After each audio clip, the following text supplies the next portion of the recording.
এই যে দেখেন কোনো সাইন নাই, এর চেয়ে বড় জ্বলন্ত অনিয়ম আর হতে পারে না।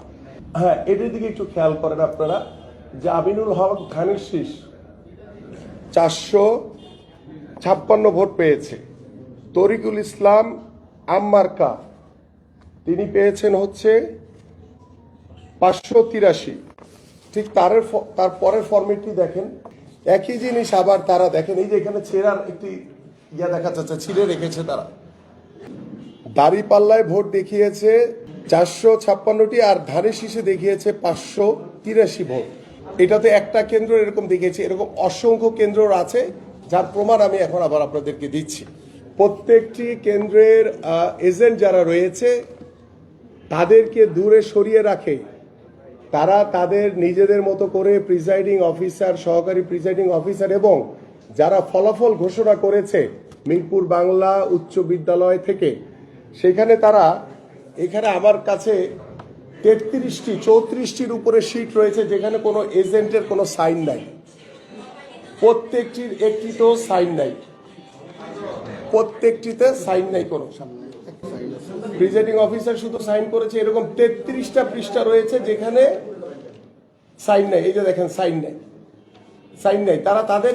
এবং সবচেয়ে মজার বিষয় হচ্ছে, আমি যখন মিরপুর বাংলা স্কুলে গিয়েছি আমার চোখের সামনে দেখা যে তারা ফলাফলকে মেকানিজম করার জন্য 1টা-1.5টা পর্যন্ত সময় নিয়েছে। সেদিন আপনারা অনেকেই আমার সাথে সেদিন উপস্থিত ছিলেন। সেখানে তারা নিজেরা এসে পুরো ফলাফলটা মেকানিজম করে যে কিভাবে আমাকে এই ভোটে মানে হারানো যায় সেটার একটা মেকানিজম তারা করেই ওইভাবে আমাদের সামনে, চোখের সামনে তারা একবার দেখলাম পুরা শীটগুলো এনে ওলট পালট করছে। যিনি সহকারী রিটার্নিং কর্মকর্তা দুইজন, একজন মহিলা আরেকজন হচ্ছেন পুরুষ ছিলেন, এবং যিনি পুরুষ ছিলেন তিনি তো কি আচরণ করেছেন বা কিভাবে কথা বলছিলেন সেটা সাক্ষী আপনারা নিজেরাই দেখেছেন। এবং সেইভাবে তারা ইঞ্জিনিয়ারিং মাধ্যমে কিভাবে আমাকে হারানো যায় সেই ব্যবস্থা তারা করেই একদম সরকারি মদদে তারা এই কাজগুলো করেছেন, যাতে টার্গেট করে আমাকে যে আমাকে হারাতে হবে, এইভাবে তারা এই জিনিসগুলো করেছেন। পাশাপাশি দেখেন আমার ভোট বাতিল করেছে 3764টি ভোট, যেখানে দেখা গেছে যে ওই প্রিজাইডিং অফিসারের সাইন নাই। তো প্রিজাইডিং অফিসারের সাইন নাই সেটা কি আমার দোষ? প্রিজাইডিং অফিসারের সাইন নেই। আবার কিছু কিছু জায়গায় ব্যালট পেপারে দেখা গেছে যে একই ব্যালট পেপারে 6টা করে সিল মারছে। তো একটা সুস্থ মানুষ কখনো একটার উপরে কখনো দ্বিতীয় সিল দেয় না।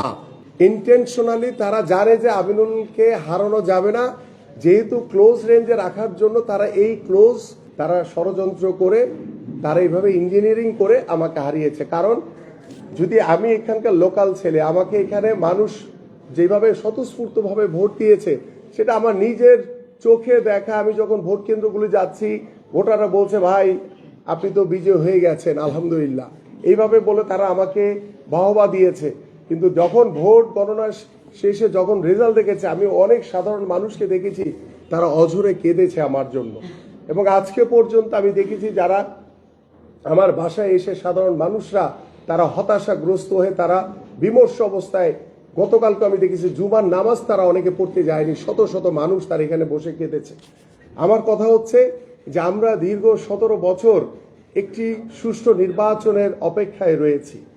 সেটা ইন্টেনশনালি আমাকে টার্গেট করে যেভাবে তারা মেকানিজম করে তারা আমাকে হারিয়েছে, আমি এইটার জন্য ইতিমধ্যে গতকালকে আপনারা সকলেই অবগত আছেন যে আমরা নির্বাচন কমিশন এবং রিটার্নিং কর্মকর্তার বরাবর আমরা চিঠি দিয়েছি যে ভোট পুনর্গণনা করা হোক, পাশাপাশি পুনর্গণনা না হওয়া পর্যন্ত এটার গেজেট স্থগিত করা হবে এবং আমি পুনর্নির্বাচন চাই।